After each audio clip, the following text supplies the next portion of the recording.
changes it from within. Deception lives in the dark, but you can't hide from your sins. This is a war, and our blood will draw the battle lines. This is a war, and our blood will draw the battle lines. Heskey, nice turn. Heskey draws away from Venison's challenge. What a goal!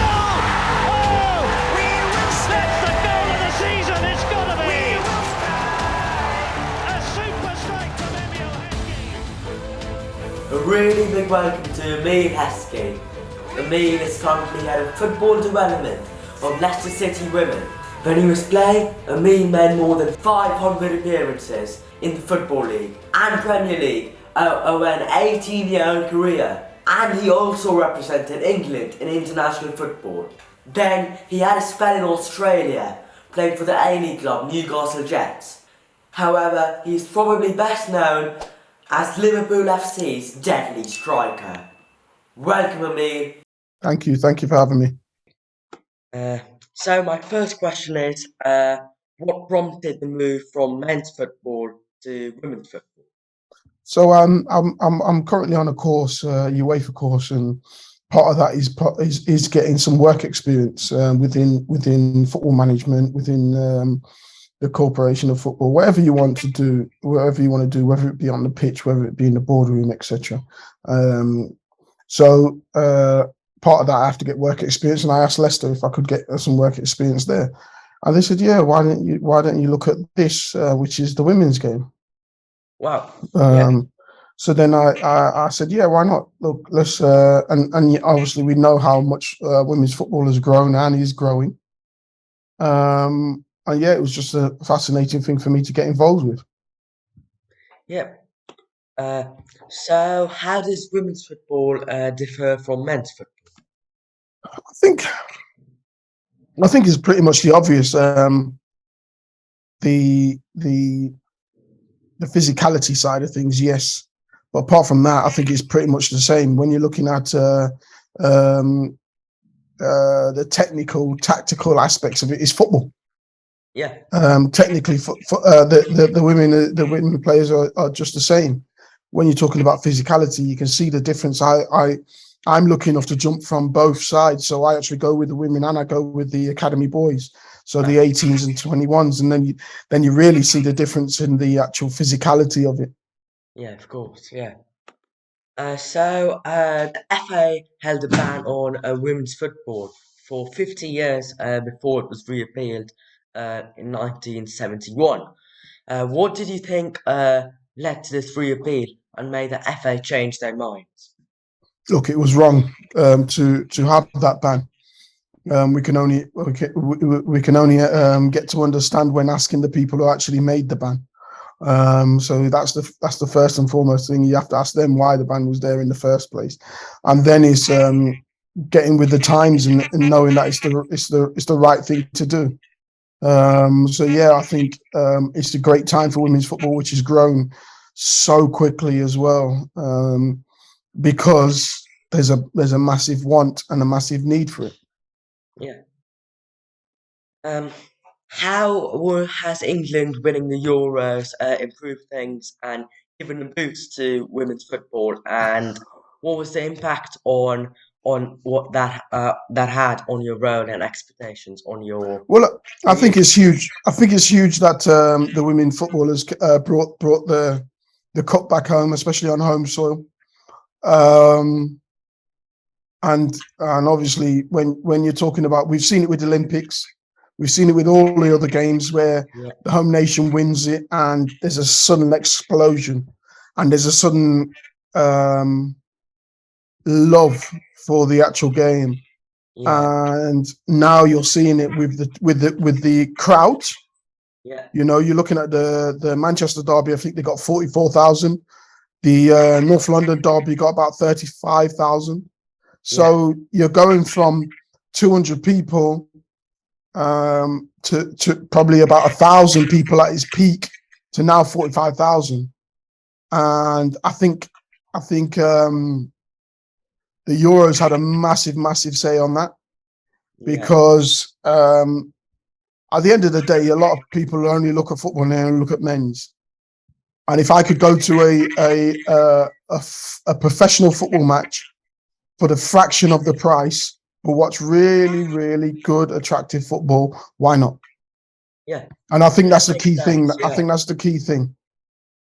Yeah, because the prices for the men's is about 100, 200 pounds, and the women's is 50, 40, something like that. It's cheaper. It's cheaper Yeah, it's sometimes, cheaper, you know. yeah. So it's sometimes even better, you know, when you wanted to take your family for. And you've got to remember, when I grew up, football, it was yes, it was about going with your friends, but first and foremost, it was about a family day out as well. Yeah, You know, you bought the family ticket, you went in the stands, you had food, you had entertainment, you watched the game, you went home. And now I think this is where the women's game is really taking off as well. A lot of families are going there and they're finding it better entertainment and obviously cheaper. yeah, yeah. Do you think it would be easier for clubs to get sponsorships and broadcasting rights, like being able to stream the matches on channels like Sky Sports and BT Sports in the future? Yeah, of course. With the attraction of the women's game, it's going to get bigger and bigger and better. The only thing I will say is you might have to think a little bit more outside the box, because the women's game is 50 years behind. So you might have to think a little bit outside the box when it comes to streaming and showing live games. Like the FA do a really good one with the FA Player. So I get to watch a lot.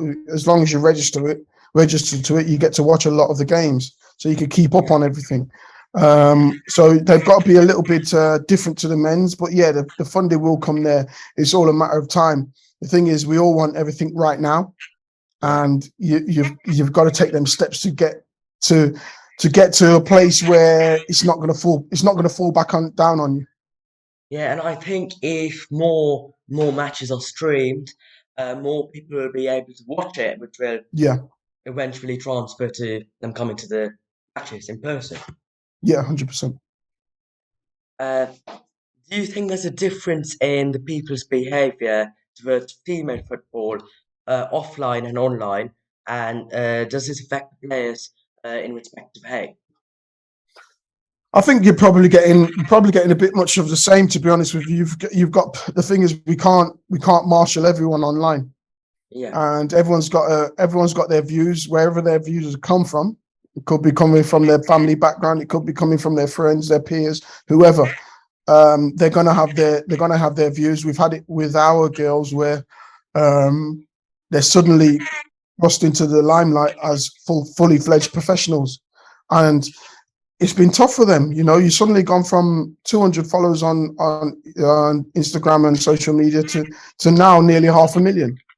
yeah, And how and you've got to remember that they are human beings and they will be affected by certain things. So I think at times you've got to be aware of that as players. It's not going to be different from male to female.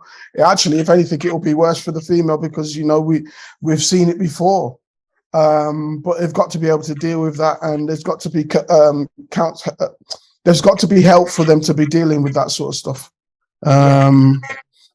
which is a must, because again they're fairly new to all this. yeah, absolutely. So, how influential do you feel campaigns and organisations trying to raise awareness about discrimination in women's football actually are? And do you think there's a genuine intention in them, and what kind of initiatives would you like to see around you? It's a difficult one, because campaigns bring awareness, doesn't it? Yeah, It always brings awareness, but you want action more than awareness. yeah, Action speaks louder than words, doesn't it? Really, they always say this. So yes, have awareness, but what sort of action are we going to have if, at the end of the day, if I'm abusing someone on, say, social media platform, if you're not going to do anything to me, I'll carry on. Yeah. Yeah. If there's no repercussions, I'll carry on. So there's got to be something. You're looking at the likes of Saka and Rashford getting racially abused because they missed the penalty. Who deserves that? Who deserves that by it from anyone? But then platforms are saying, well, they're not breaking any guidelines, any laws, any legislations. Or do we need to put them in there? Mm. Yeah. So we could actually have some to bring some people to task. And if we're not going to do that, then we understand that we're not going to go anywhere with it. Yeah. And I think that's the key thing. I think all these campaigns are wonderful to bring awareness. But what is the real? Are we looking to bring awareness, or are we looking to stamp it out? Yeah. Campaigns will not stamp anything out. But do you actually feel they're doing it because they want the society to change, or is it just to do it? Look, I do feel they're doing it for the right reasons, which is to try and create change and make change. But the reality is, we've had all these campaigns for years, and have we had change? Yeah. Yeah. Yeah. So footballers such as Jordan Henderson on the men's England team have spoken out against discrimination in football. Do you think that encourages more people to support women's football, and do you think it should be done more often? Look, I don't think it will encourage anyone to support women's football more than anything. It would just bring, like I said, bring awareness. I think it's for them to actually have an open mind to come into some of the games, and watching real football is great. Some of the players are fantastic, wonderful. We've seen how far like I said, the England Lionesses did. See how well they did. So yeah, I think for us look, bringing awareness is great, but it needs for fans to have an open mind about coming to the games, especially coming to the games with their with family members. Yeah, so it's a lot about taking it back to how it used to be, and yeah, Yeah, basically. yeah. Uh, so hate directed to players can cause them to suffer mentally. Have clubs done anything to support them? If yes, what other support could clubs provide to players struggling with uh, mental You illness? know the fascinating thing is there's so much support out there. Mm, The club do a lot, the yeah, PFA do a lot, the FA do a lot, and there's independent organisations, because I know Tony Adams is helping a lot.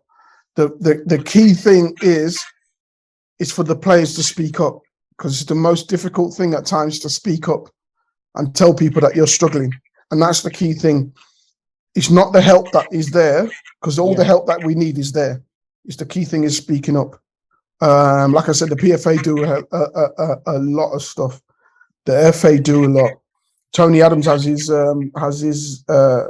clinics as well, and I'm sure the clubs will do more than enough, because the reality is these are assets. So they're not just going to devalue them assets.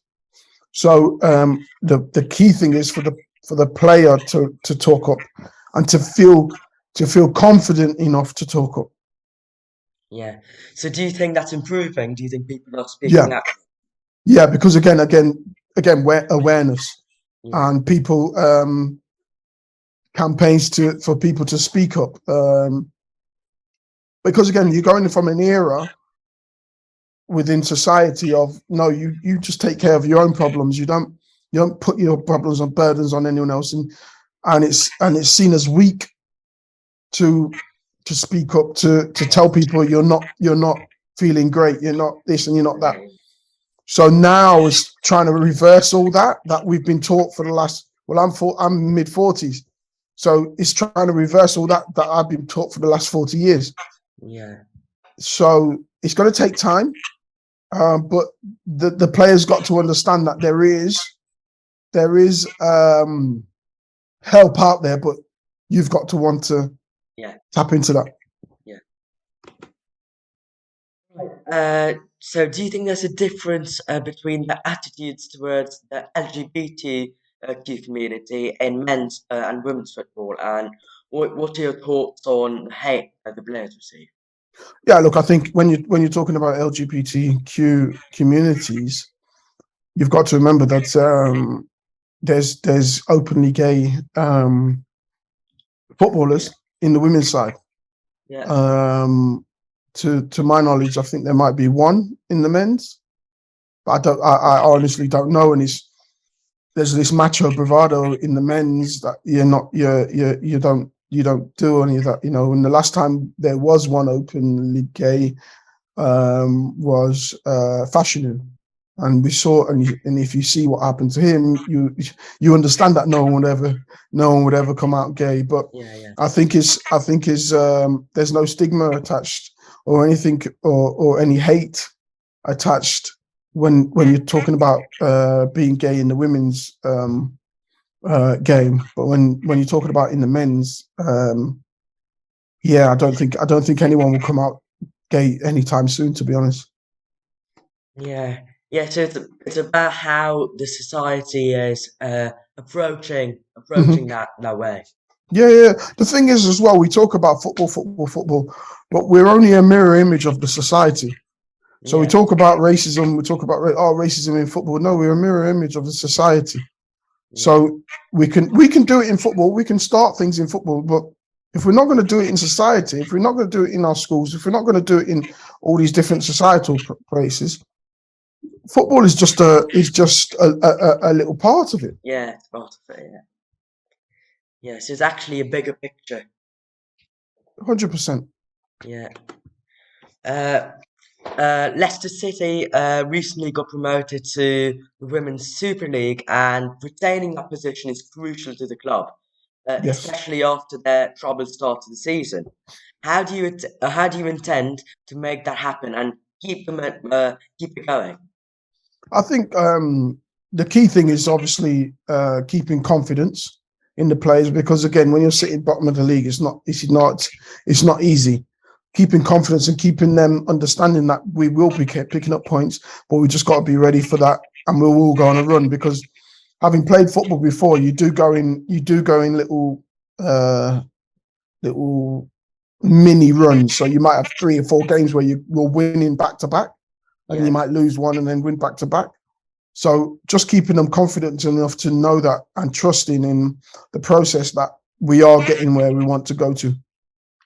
Yeah, so is it harder to encourage the youth team or the men's or women's team? In what? Say that again. Sorry. But do you think it's easier to encourage and bring the players back up in the youth or the men's or women's team? Probably harder in the adult team. So obviously I'm on the women's side when it comes to the adults, but probably harder in the adults, because you've got to remember in the youth teams, it's about development. Yeah. Whereas in the adults, it's about results. Yeah. Cool. So the youth is a little bit different, even though you want the results and it makes you feel better when you're getting results. Yeah. But it's about you developing as a player. Whereas in the adults game, it's about you winning games. I need you to win games. That's it. Yeah. Right. That's all. Thank you, Emile. Those insights were really, really helpful, and I'm wishing you all the luck going forward. Thank you very much. Thank you. No worries. Please subscribe and like to Arif's account. Thank you so much. Take care. Yeah, cheers. Bye.